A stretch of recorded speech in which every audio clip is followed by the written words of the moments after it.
Bapak Ibu hadirin yang saya muliakan, setan itu menjerit pada 4 tempat.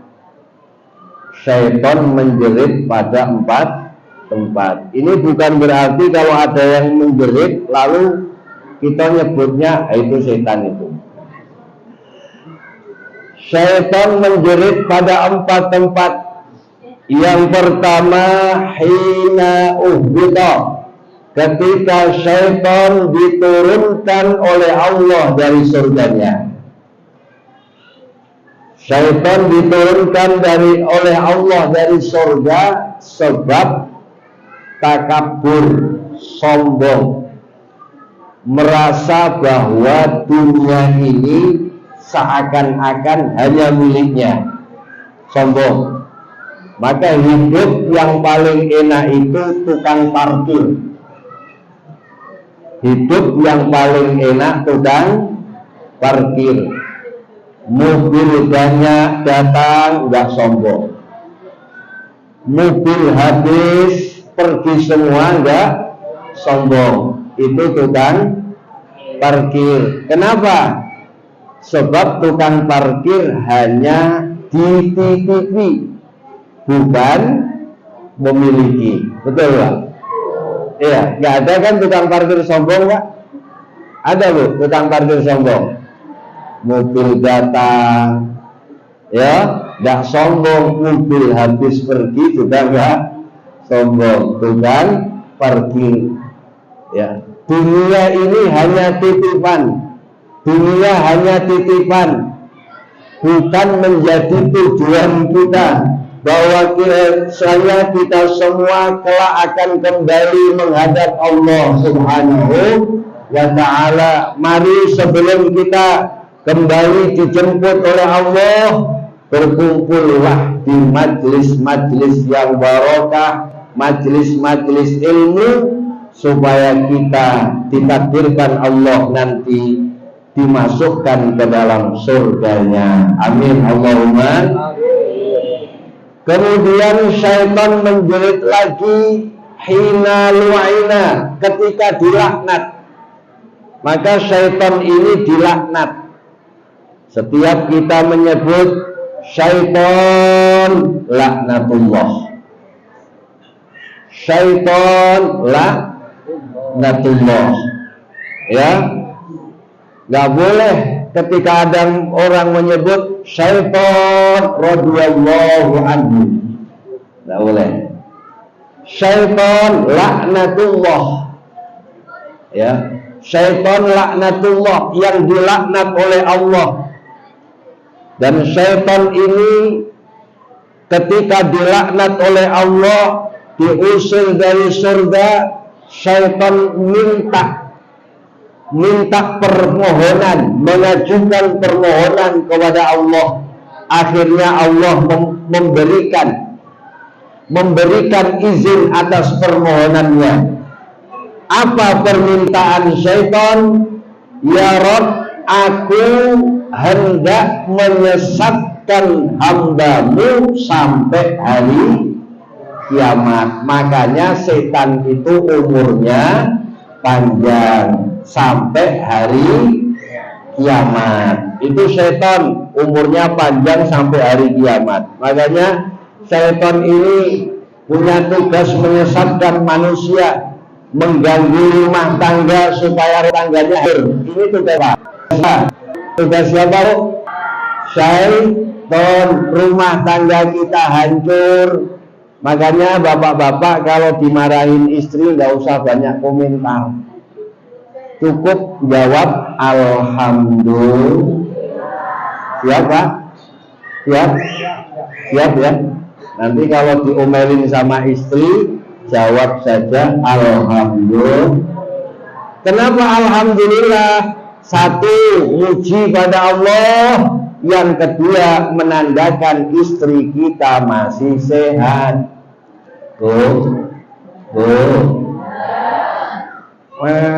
Sehat nggak? Sehat. Oke, bapaknya gimana? Alhamdulillah. Alhamdulillah, nandakan ibu-ibunya sehat. Sebab ibu-ibu ini dimanapun kalau pengajian nggak ada ibu-ibu ini kurang ramai, Pak. Ya, karena ibu-ibu ini merupakan motivator, ya, penggerak kita semua. Suami bisa jadi semangat sebab karena dorongan seorang istri. Mudah-mudahan istri-istri kita salehah semuanya. Amin. Kemudian syaitan menjerit lagi hina riba, ketika Nabi Muhammad sallallahu alaihi wasallam dilahirkan. Syaitan menjerit sebelum Nabi Muhammad. Syaitan ini bisa apa? Bisa naik ke atas langit, mengakses berita langit, mendownload berita langit, kemudian memberitahukan kepada dukun-dukun. Dukun-dukun ini diberitahu sama setan-setan. Makanya setiap ketemu dukun, belum ngomong, dukunnya sudah ngomong. Aku tahu tujuan kamu ke sini gini. Kok pas ya? Kok pas ya? Itu karena ada setan yang memberitahu kepada dukun. Nah, dukun itu macam-macam, Pak. Ada dukun yang betul-betul ahli ibadah. Ada lagi dukun penganut aliran hitam. Nah, saya ini termasuk bagian dukun penganut aliran hitam. Apa itu kopi? Tidak ada kopinya ini.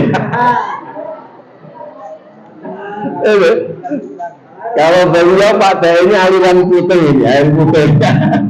Kalau saya aliran apa? Itu penganut aliran hitam, kopi. Dukun-dukun yang mengakses berita-berita langit, siapa yang memberitahu? Syaitan-syaitan. Tujuannya untuk menggelincirkan manusia.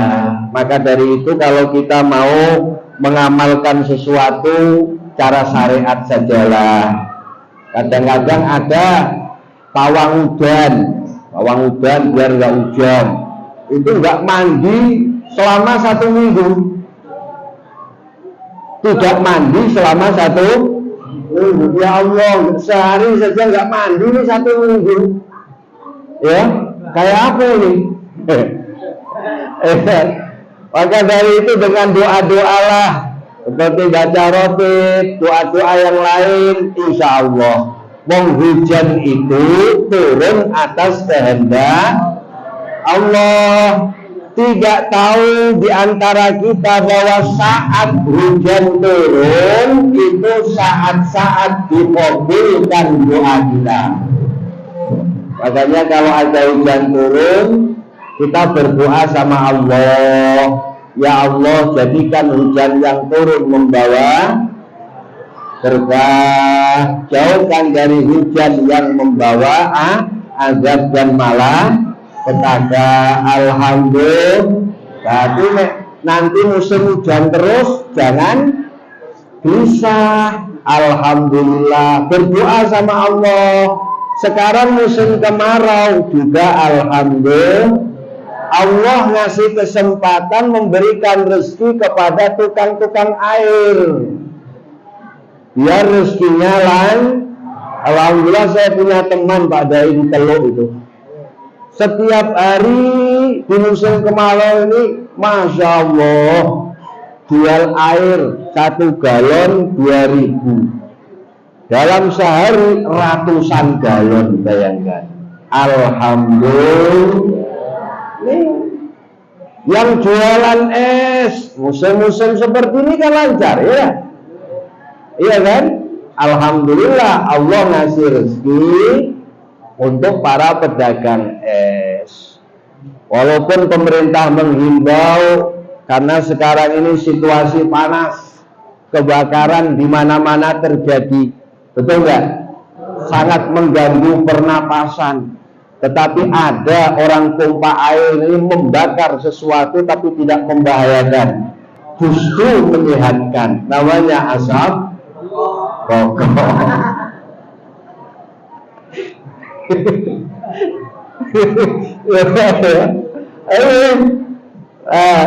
Musim-musim kemarau seperti ini kita tetap bersyukur pada Allah. Mudah-mudahan nanti Allah menurunkan hujan-hujan yang membawa barokah. Jadi kelahiran Rasulullah Shallallahu Alaihi Wasallam menjadi hadiah yang paling besar. Siapa yang menerima hadiahnya itu? Kita umat Rasulullah. Rasulullah istimewa, umatnya diistimewakan, ya kan? Umat akhir zaman yang tidak pernah melihat Rasulullah, tidak pernah duduk dengan Rasulullah, tetapi teramat tinggi cintanya pada Rasulullah Sallallahu Alaihi Wasallam. Rasulullah merindukan. Maka kalau telinga kita berdenging, itu kita berdoa pada Allah, ya Allah sebutlah orang-orang yang menyebutku kebaikan, kemudian baca sholawat. Berarti kita dirindukan sama Rasulullah. Kadang orang kalau nggak paham, telinga berdenging, ya itu juga boleh. Tetapi kita bacalah sholawat pada Rasulullah. Kalau kita rindu pada Rasulullah, berarti kita rindu Rasulullah. Kita baca sholawat sekali dapat 10 pahala, 10 kebaikan. Maka dari itu guru kita Kiai Haji Muhammad Taifur Mawardi punya guru Sayyid Muhammad Ibn Alawi Al-Maliki, termasuk imamu ahli sunnah wal jamaah pada masanya.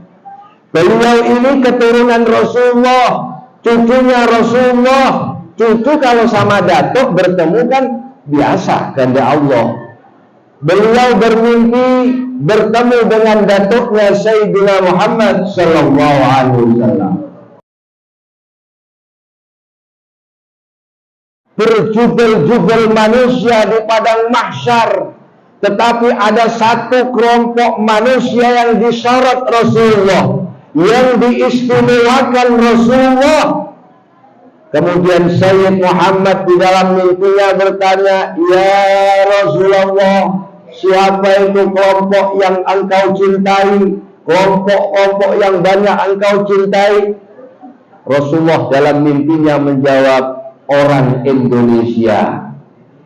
Masya Allah, Rasulullah cinta orang Indonesia. Kenapa? Indonesia ini bumi berkah. Kita sholawatan di Indonesia ini bebas, Mbak. Beda sama negara Timur Tengah sana, dibatasi, diintai oleh orang-orang Yahudi.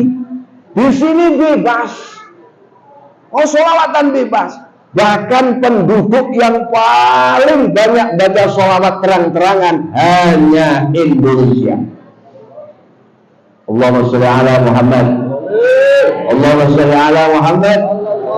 Rasulullah teramat mencintai orang Indonesia, khususnya orang pompa air. Sudah dipompa, airnya keluar. Amin. Insyaallah orang pompa air ini kaya-kaya. Jangankan airnya, pompanya saja keluar. Dipompa, airnya keluar. Dipompa, sawitnya keluar. Dipompa, karetnya keluar. Dipompa, minyaknya keluar. Amin Allahumma. Dipompa, anaknya keluar. Amin Allahumma. Bu, dipompa, anaknya keluar. Maka ribut dalam rumah tangga itu terkadang ada hikmahnya. Apa hikmahnya? Setelah keributan itu timbul saling merasa bersalah. Suami kasihan sama istri, istri pun demikian. Ada hikmahnya. Ya, saya katakan ribut dalam rumah tangga asal jangan tiap hari ribut. Ya, ribut dalam rumah tangga itu ada hikmahnya. Allah hendak menjadikan kita supaya rumah tangga kita lebih baik, betul? Betul? Kenapa saya katakan bahwa barokah? Di tengah-tengah kita ribut dalam rumah tangga, anaknya keluar lagi. Amin Allahumma. Ya bu enggak? Ini yang biasa ribut dalam rumah tangga itu anaknya 4, 5, gitu kan? Ya benar kira-kira. Itu. Di sisi ribut membawa berkah. Ya, asalkan jangan tiap hari ribut. Maka saya kasih amalan nih ya. Tiap-tiap kita masuk rumah baca surah Al-Ikhlas sekali, ucapkan salam assalamualaikum wa ala ibadillahis shalihin, baca surah Al-Ikhlas. Bismillahirrahmanirrahim. Qul huwallahu ahad, Allahus samad, lam yalid wa lam yulad wa lam yakul lahu kufuwan ahad. Hikmahnya apa? Allah lancarkan rezeki kita dalam rumah tangga. Pak,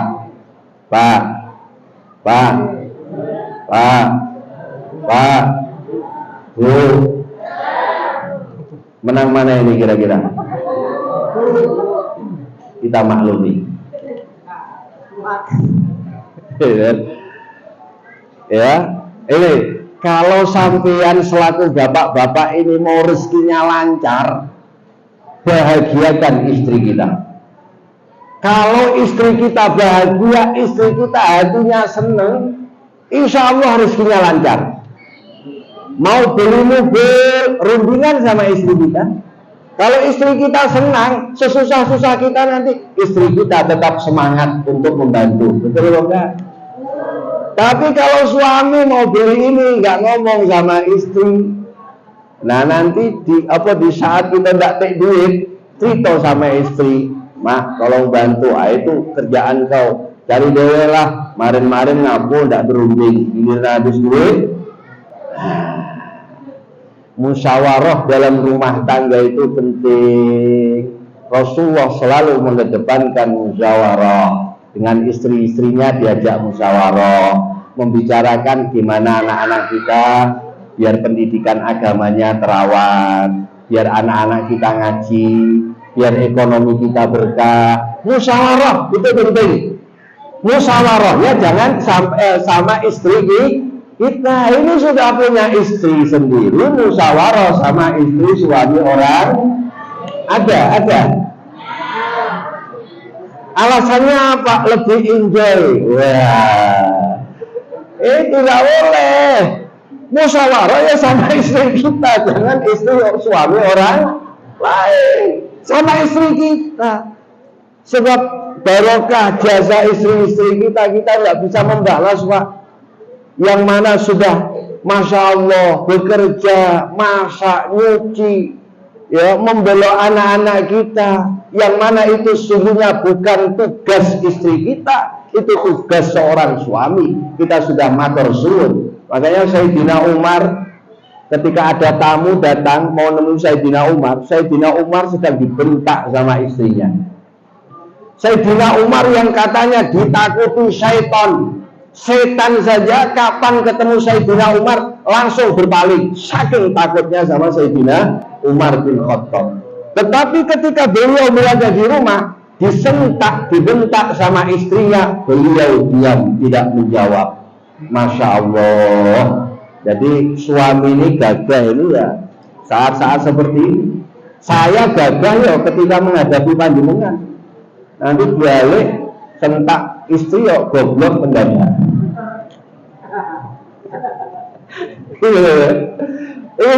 Kenapa Sayyidina Umar tidak membalas? Beliau mengatakan, aku sudah berterima kasih dengan kehadiran istriku, pekerjaan rumah tangga, pekerjaan membantuku menjadi ringan. Ketika masak sudah ada, ketika mau memakai pakaian sudah bersih, ya kan? Ketika mau melihat anak sudah dimandikan. Itulah istri-istri kita. Maka dalam Al-Quran itu ada surah An-Nisa. An-Nisa itu artinya perempuan-perempuan, sampai diangkat derajatnya kaum wanita oleh Allah berkah kelahiran Nabi kita Muhammad Sallallahu Alaihi Wasallam. Maka di dalam Quran nggak ada surah Ar-Rijal, itu nggak ada. Yang ada An-Nisa. Kenapa? Ibu ini al-jannatu tahta aqdamil ummahat, surga di bawah telapak kaki ibu. Ibunya jalan ke majelis taklim, anaknya ikut enggak? Ikut kemana? Kebaikan, ya kan? Ibunya yasinan, anaknya ikut enggak? Ikut. Balik yasinan, dikasih makanan, ibunya ingat enggak sama anak-anaknya? Ingat, kasih bakso semangkok, pentolnya 7 diambil sekok, sisanya masukin di dalam kardus, bawa pulang. Tanya untuk siapa? Anak-anak, kasihan di rumah. Nek bapaknya sempet enggak? Bapaknya sempet enggak? Yang penting walau kadang-kadang bapaknya malah lebih banyak makan dulu, enggak ada ya? Metu nang Warabulian, mampir nang warung makan, istrinya di rumah makan di rumah, betul enggak? Terus terang aja lah, sebagai bapak yang cintai istri-istri kita semua, ya kan? Bahwa istri kita menjadi calon ibunya anak-anak kita, yang mana surga di bawah telapak kaki ibu. Kalau ibunya senang kebaikan, anaknya nurut. Coba ibu biasakan sebelum tidur, anak-anak sambil dibacakan sholawat, sambil menghayun anak-anaknya, sallallahu ala Muhammad. Ayo, sallallahu wasallam, sallallahu ala Muhammad,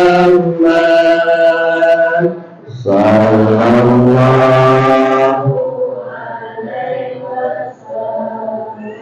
Anak-anak kan nanti denger dia, akhirnya seneng sholawatan, gitu kan? Betul? Kalau sudah seneng sholawatan, seneng cinta kanjeng Nabi, dia kelak akan selalu mengidolakan Nabi kita Muhammad sallallahu alaihi wasallam. Amin Allahumma. Mudah-mudahan berkah maulid rumah tangga kita akur. Amin. Ikut baginda Nabi, depankan musyawarah bersama istri kita. Sering-sering kita baca doa, mohon perlindungan kepada Allah agar rumah tangga kita tetap utuh, rumah tangga kita tetap bahagia. Lebih sempurnanya ngaji supaya kita tetap ngaji, ya. Rotiban ngaji. Nanti Pak Dai menjelaskan tentang apa? Bab tolak, bab menjelaskan tentang cerai. Kita ini kadang-kadang sering suami ngomong marah dikit, aku cerai loh. Nah, hati-hati. Ngomongnya sampai belasan kali, Pak. Padahal kalau sudah kamu saya cerai. Oh, jatuh talak satu. Ya, dengan kesempatan, yo, kamu saya cerai lah. Ya, iya kan? Lalu semangat lagi, kamu saya cerai lah. Sudah 3 itu. Kalau sudah 3, suami sudah tidak halal untuk mengumpuli istrinya, kecuali istrinya menikah dengan suami lelaki lain, kemudian ketika sudah diceraikan sama suami lain, nunggu idahnya selesai, baru suami lama bisa. Makanya nggak apa-apa Pak Dai ini di samping jadi dai di sini juga menjadi muhalil. Muhalil itu ada perempuan yang dicerai 3, biar suaminya yang lama kali Pak Dai ini, ya, jadi muhalil. Hati-hati ya, hati-hati itu, hati-hati. Jadi hati-hati, jangan sekali-kali mengatakan talak cerai. Hati-hati Pak, dijaga hal demikian, karena agama sungguhnya untuk diamalkan, bukan untuk main-mainan. Harus kita perhatikan baik-baik. Maka keributan dalam rumah tangga itu menjadi pembelajaran bagi kita. Ikut Rasulullah nggak pernah membentak istrinya, nggak pernah menerjang istrinya, bahkan beliau selalu romantis dengan istri-istrinya. Nah, mudah-mudahan kita romantis lagi. Romantisnya Rasulullah bagaimana? Rasulullah selalu menyuapi istri-istrinya Saya mau tanya, bapak-bapaknya pernah nggak nyuapin istrinya? Pernah. Kapan? Pengantin lawas? Nah. Saya di rumah ini bukan sombong, tahadus bin nikmah. Saya di rumah sering nggak makan, istri saya suapin. Ya kan? Kadang istri saya nyuapin saya. Ya kan? Sambil saya suapi, ya Allah, anak sudah 4, masih kelihatan cantik. Apa kata istri? Tidak perlulah macam itu, basi. Nah, padahal di hatinya istri, alhamdulillah ya Allah. Gitu kan? Itulah perempuan. Ngomel terus, ini makanannya nggak enak, tapi saklodong habis. Itu perempuan biasa seperti ya. Sering-sering Pak, Rasulullah sering menyuapi istrinya. Bahkan Rasulullah sering mengajak istrinya itu maraton, lari-lari pagi. Ya, tetapi tetap menutup aurat. Jangan seperti di kota-kota, perempuan lari-lari pagi, cuman pakai celana pendek, bajunya ketat. Lah itu. Atau ya Allah itu kan, tetap tutup aurat Pak. Itu jaga agama kita. Mudah-mudahan kita lebih romantis Pak ya.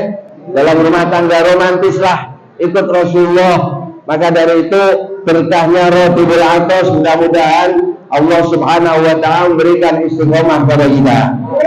Maka Sahibul Rotib Al-Halimah bin Abdul Rahman Al-Atos mengatakan, siapa yang membaca Rotib di rumah, baca Rotib di rumah, maka 40 rumah dari orang yang membaca Rotib itu semua dapat berkah dari Allah. Mudah-mudahan Allah jauhkan dari kebakaran. Amin. Ini dibaca ba'dal maghrib sekali, ba'da subuh sekali. Mari Bapak Ibu semuanya, ketika kita duduk di majlis seperti ini, zikrullah, Allah Subhanahu wa ta'ala menurunkan rahmat. Amin. Para malaikat melindungi kita semuanya. Kenapa? Karena malaikat mencintai majlis-majlis zikir, majlis-majlis ilmu. Bahkan Allah memamerkan di hadapan para malaikat, wahai para malaikat, aku bangga dengan orang tumpah air. Mereka sedang duduk bersimpuh untuk zikrullah, baca zikir Rotib, ngaji sama Pak Dai, Masya Allah. Insya Allah duduknya kita bawa berkah. Sepulang dari pengajian kita diampuni dosa-dosanya oleh Allah Subhanahu. Makanya Allah punya malaikat yang tugasnya masing-masing. Ada malaikat yang patroli, pekerjaannya dia mencari-cari majelis ilmu. Ini malaikat patroli sampai pompa air, cari-cari malaikat. Alhamdulillah setiap malam apa Pak? Jumat ada majelis Rotib. Malaikat ajak, ayo kita kumpul bersama-sama untuk zikrullah. Jadi dikelilingi oleh para malaikat. Malaikat itu punya tugas masing-masing. Ada lagi malaikat yang tugasnya mencabut nyawa. Namanya malaikat siapa? Malaikat siapa? Ulangi lagi, malaikat pencabut nyawa. Malaikat siapa? Israel. Betul Pak nggih?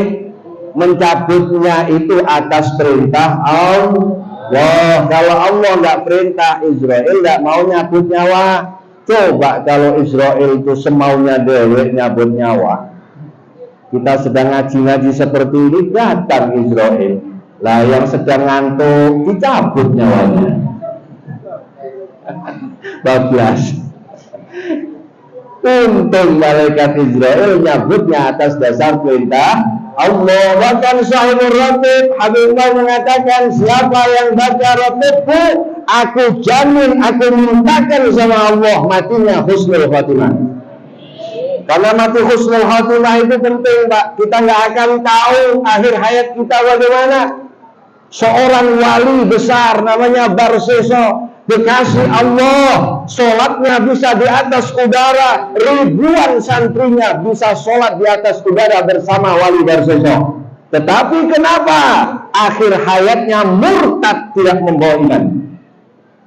Tetapi ada pendosa yang mana dia bertaubat pada Allah, Allah angkat derajatnya, Allah tempatkan di tempat yang istimewa di sisinya. kita nggak akan tahu akhir hayat kita.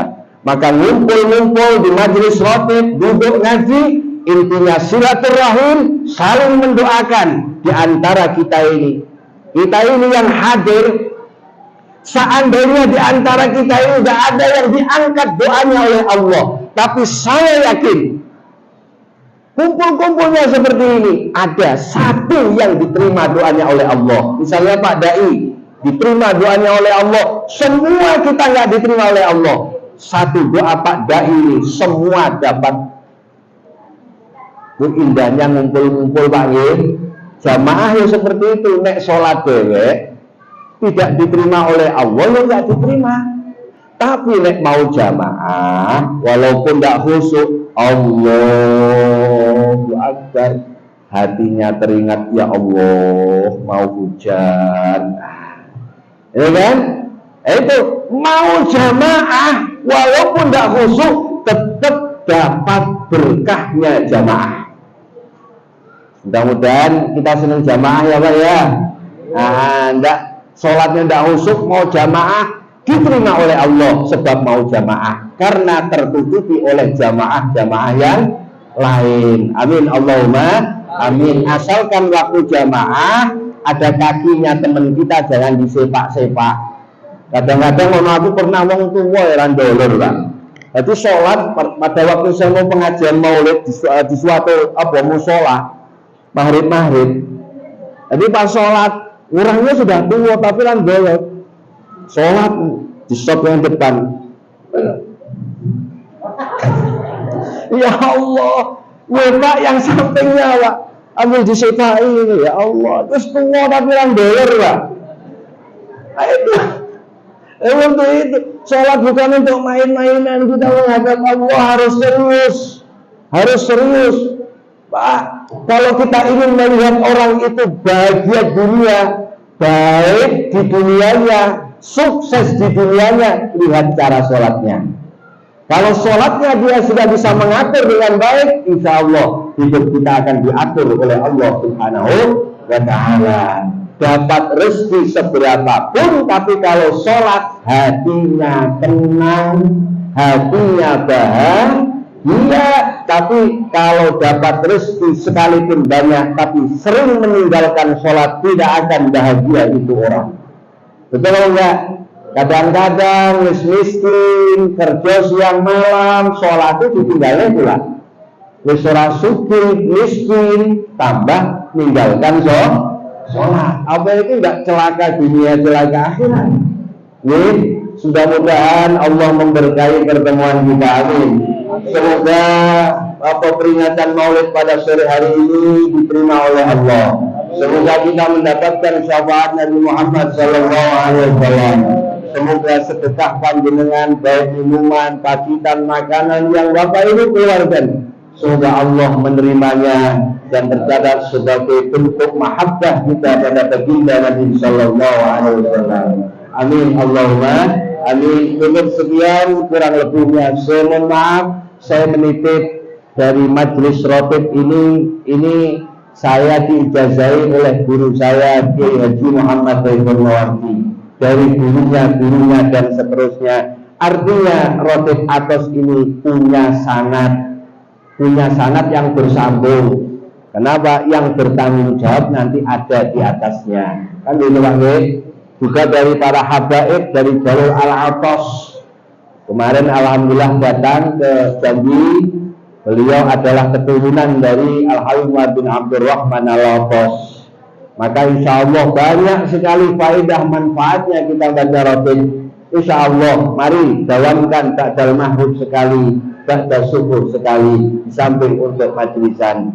Semoga majelis ini barokah, Allah jadikan kampung kita barokah, Allah jauhkan dari mara bahaya, musibah dan bencana. Semoga Allah menurunkan rahmat ketenangan dalam diri kita, keluarga kita, masyarakat kita. Amin Allahumma amin. Wassalamualaikum warahmatullahi wabarakatuh.